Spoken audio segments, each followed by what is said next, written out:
Miss Bossy by Roger Hargreaves. On Monday, little Miss Bossy went for a walk. She met Mr. Nosy. "Where are you going?" he asked. "Mind your own business," she answered. On Tuesday, she met Mr. Noisy. He was singing. Noisily, of course. "Shut up," she told him. On Wednesday, she met Mr. Happy.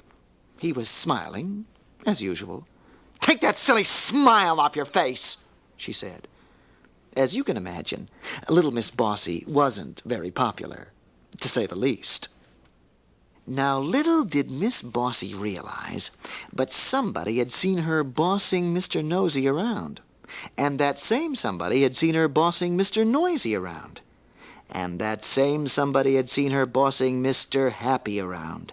That somebody was Wilfred, the wizard, and he went home thinking, "Something really ought to be done about Miss Bossy," he thought to himself as he walked along. When he arrived home, he went straight to his library and took a large red book down from a bookshelf.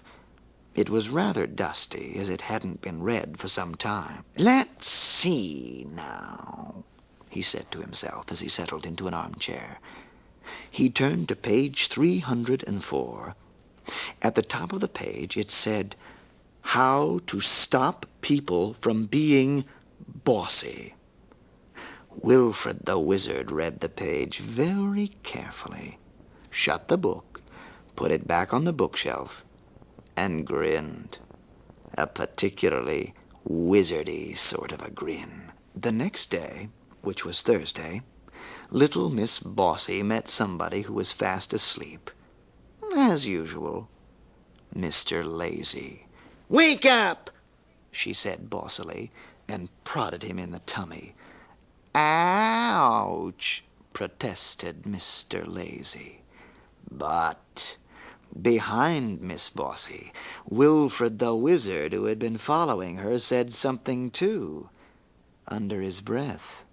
A wizardy word he'd learned from page 304. Suddenly, as if by magic, which it was, there appeared on Miss Bossy's feet a pair of boots. One minute they weren't there, the next minute they were. Miss Bossy looked down in alarm. They were magic boots, and being magic boots, they could speak to each other. "Hello, left," said the right boot. "Hello, right," said the left boot. "Ready when you are," said right. "Right," said left. And off they went. Little Miss Bossy couldn't do a thing about it. Mr. Lazy was very amused. "Well done, Wilfred," he chuckled. Wilfred winked a wizardy wink. Those boots marched little Miss Bossy for 5 miles. She was exhausted. "Ready, left?" said the right boot. "Ready," replied left.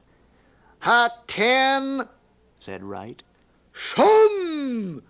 said left, and they came to a halt.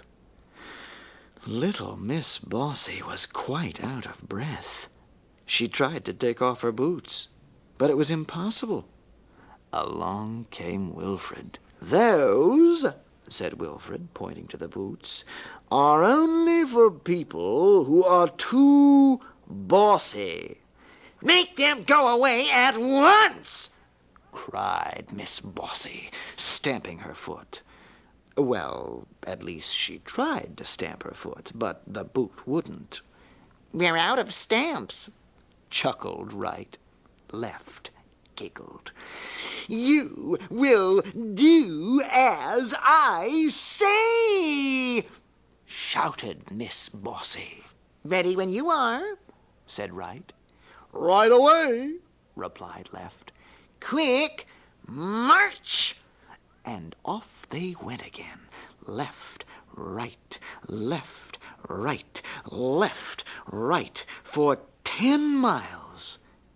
And then they stopped again, and along came Wilfred. "Make these stupid boots go away!" shouted Miss Bossy. Only if you say the magic word, replied Wilfred. Miss Bossy thought, and thought, and thought again. Please, she said.